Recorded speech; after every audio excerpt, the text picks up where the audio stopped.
Hola, mi nombre es Beatriz Gaitán Flores. Soy licenciada en enfermería. Actualmente curso el posgrado en enfermería neonatal en la Universidad Autónoma del Estado de Hidalgo. Hoy les hablaré acerca del desarrollo embrionario del sistema nervioso central. Está conformado por una etapa que se llama neurulación primaria. En esta etapa se inicia la formación de la placa neural y termina con el cierre del tubo neural. El ectodermo neural se encuentra por encima y de una forma lateral la notocorda, que se encuentra situada en la región medio dorsal. Cuando el ectodermo inicia su diferenciación hacia el tejido neural, la notocorda envía señales por medio de células que son la nogina y la cordina, las cuales se encargarán de bloquear la producción de la proteína morfológica ósea, BMP4, para poder así dar origen a la placa neural. Se dice que la notocorda es el inductor primario del sistema nervioso central. Dentro de esta etapa tenemos que se forma una placa neural que tiene una forma de zapatilla. Esta es una vista dorsal de la placa neural. Hacia los 20 días se generan los pliegues neurales, se marcan de tal manera que además las somitas se multiplican y el surco neural se forma para poder cerrar. Y los pliegues neurales se van a unir para poder cerrar este tubo. El tubo neural entonces se cierra a partir de la región medio dorsal, a la vez a nivel cefálico y a nivel caudal. Cuando esto se cierra, se quedan unos neuróporos que se forman como neuróporo craneal y neuróporo caudal. El neuróporo craneal va a ir en dirección craneal desde la región cervical y el neuróporo caudal irá en dirección craneal para cerrar la región del tubo neural en dirección caudal y así juntarse con el cierre desde el sitio cervical. El neuróporo craneal cierra aproximadamente cuando se forman de 18 a 20 somitas o en el día 25. El neuróporo caudal cerrará 3 días después, en el día 28. Se formará entonces una cavidad amniótica subyacente. Tenemos aquí una micrografía de un embrión de ratón de 10.5 días y se observa el neuróporo craneal, los pliegues neurales, el neuróporo caudal y el cierre total será al final de la 4ª semana de gestación. Pero, ¿qué ocurre si este tubo neural no cierra? Bien, hablemos de algunos defectos del tubo neural. Las anomalías de la médula espinal se deben a que el cierre es anormal de los pliegues neurales durante la 3ª y 4ª semana del desarrollo. Pueden afectar las meninges, las vértebras, los músculos y la piel.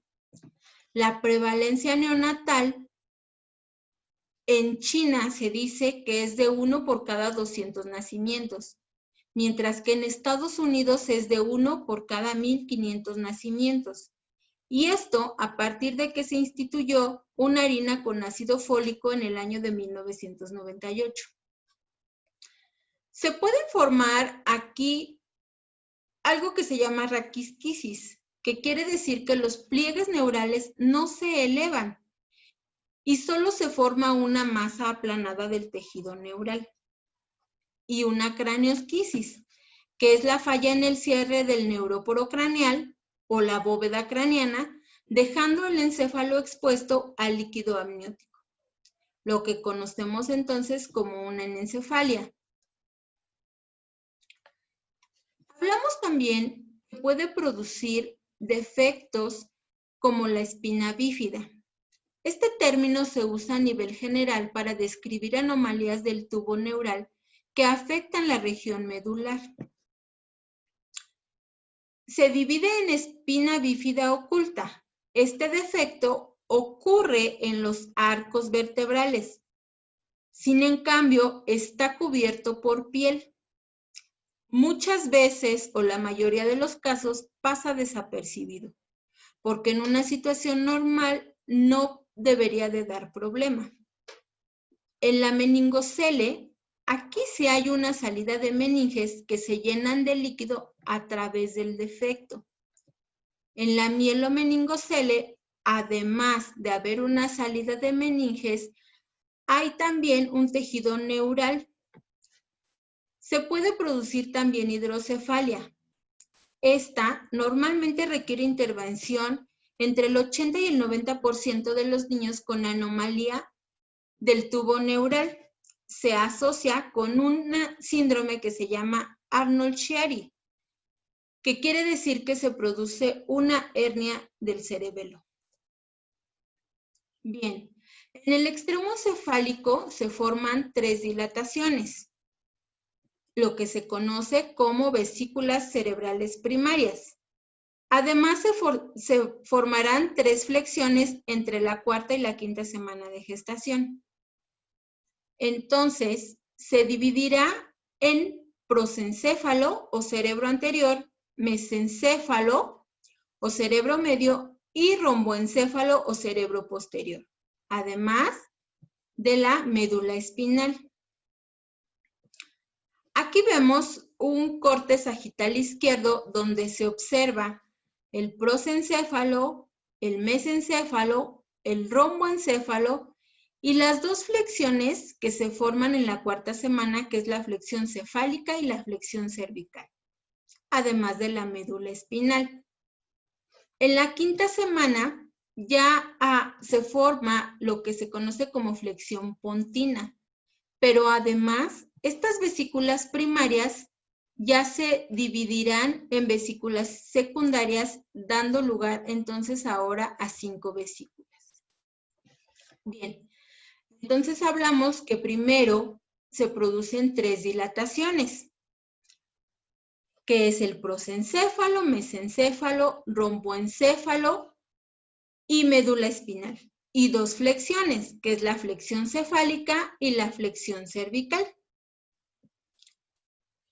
En la 5ª semana, entonces, se multiplican las vesículas y ahora son vesículas secundarias. Y es aquí donde el prosencéfalo ahora formará el diencéfalo y al telencéfalo. El mesencéfalo quedará como mesencéfalo y el romboencéfalo se dividirá en metencéfalo y mieloencéfalo. Las flexiones que ya mencionamos es la flexión cefálica y se hará más prominente. La flexión cervical y ahora también la flexión pontina. Hablemos de la médula espinal.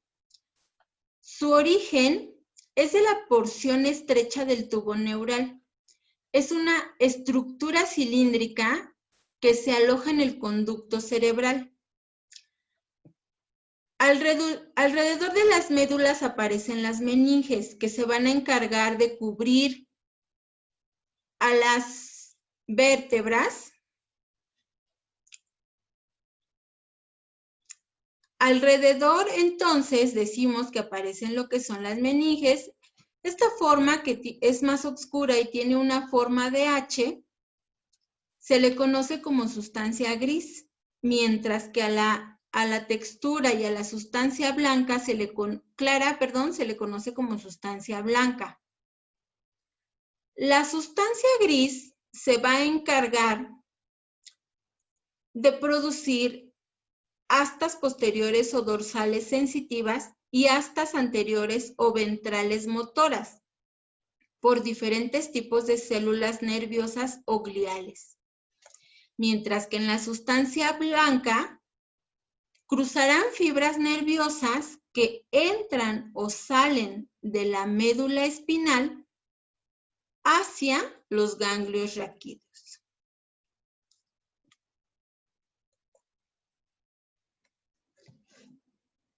En el tercer mes, la columna crece más que la médula espinal y su extremo llega a la vértebra L3. En los adultos, por lo regular, llega a la L2. Por esta razón, las raíces nerviosas se alargan para ajustarse al incremento de distancia entre el punto de origen y el espacio intervertebral que le corresponde. Se va a extender por el espacio subaracnoideo hasta S3. Se conoce como el filum terminal o cola de caballo, que es un filamento alargado de la pía madre. Meninges y mielinización. Las meninges se forman por condensación del mesenquima que rodea el tubo neural, dando lugar a la meninge primitiva, cuya capa engrosará y formará lo que es la dura madre, mientras que la capa más delgada forma la pía madre y la aracnoidea. Hacia la quinta semana comienza a aparecer espacios llenos de líquido que finalmente se funcionan para poder formar el espacio subaracnoideo y ahora sí pueda pasar el líquido cefalorraquídeo. La pía madre estará en contacto directo con el sistema nervioso central, mientras que la aracnoides estará en contacto con la meninge intermedia entre la dura madre y la pía madre. La mielinización consta de oligodendrocitos que producen mielina que se van a acumular en las capas periféricas de la envoltura de la prolongación, pero esto será en la etapa fetal, cerca del cuarto mes, y concluirá al año de vida.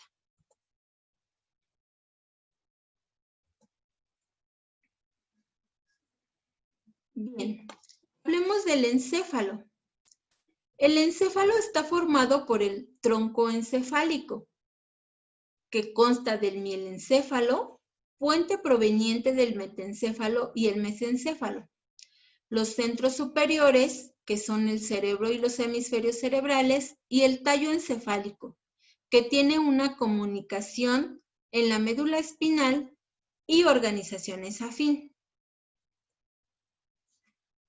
Para hablar de esto, vamos a resumirlo, lo que son las vesículas primarias, que se dividen en vesículas secundarias, cuáles serán sus derivados, qué cavidades van a formar, qué par craneal está relacionado y el tipo de inervación. Quedamos que entonces en las vesículas primarias se encuentran el prosencéfalo, mesencéfalo y romboencéfalo. El prosencéfalo dará origen al telencéfalo y al diencéfalo. A su vez, el telencéfalo derivará hemisferios cerebrales y núcleos de la base, así como el hipotálamo, el tálamo, el hipotálamo, la hipófisis. Las cavidades que formarán el telencéfalo serán los ventrículos laterales 1 y 2. Y el tercer ventrículo lo formará el diencéfalo. Los pares craneales relacionados: en el telencéfalo está el olfatorio, que inerva el epitelio nasal, y en el diencéfalo el óptico, que se encarga de inervar la retina. El mesencéfalo quedamos que continuaba igual. Las cavidades que formará serán el acueducto cerebral o de Silvio, que es donde pasará el líquido cefalorraquídeo, los colículos anteriores y los colículos posteriores. Estará involucrado el par craneal oculomotor, que se encargará de inervar los músculos extraoculares y esfínter de la pupila, y el troclear, que se encargará de inervar el músculo oblicuo superior. El romboencéfalo dará origen al metencéfalo y al mielencéfalo. El metencéfalo deriva al cerebelo y al puente y se iniciará la formación de la parte superior del cuarto ventrículo. Se relaciona con el trigémino, que inerva los músculos masticadores, el abductor, que inerva el músculo del recto lateral del ojo, el facial, que inerva los músculos de expresión facial, el vestíbulo-coclear, encargado de la audición y equilibrio, y el mielencéfalo. Deriva al bulbo raquídeo, terminará de formar el cuarto ventrículo en la parte inferior, se relaciona con glosofaringio, que es el tercio posterior de la lengua o la glándula parotidia, el vago, inerva la mayoría de los músculos laringeos y faringeos, vísceras abdominales con fibras parasimpáticas, el accesorio, que inerva músculos trapecio y esternocleidomastoideo, y el hipogloso, que es el músculo de la lengua, muy importante en la deglución y en la articulación de sonidos. Pero también aquí puede haber algunos defectos y hablamos que los defectos hipofisiarios se pueden producir la hipófisis faríngea. Quiere decir que una pequeña parte de la bolsa de Rathke persiste en el techo de la faringe. Los craneofaringiomas se originan de remanentes de la bolsa de Rathke y pueden aparecer dentro de la silla turca o en el tallo de la hipófisis, provocando malformaciones faciales. Dentro de las anomalías craneales, como habíamos mencionado, la hipoprosencefalia, que es la pérdida de la estructura de la línea media, produce malformaciones del cerebro y el rostro. La microcefalia quiere decir que la bóveda craneal es muy pequeña y se dice que puede ser genético, autosómico recesivo, o que puede ser incluso por problemas prenatales como infección o exposición a los fármacos teratógenos. Gracias.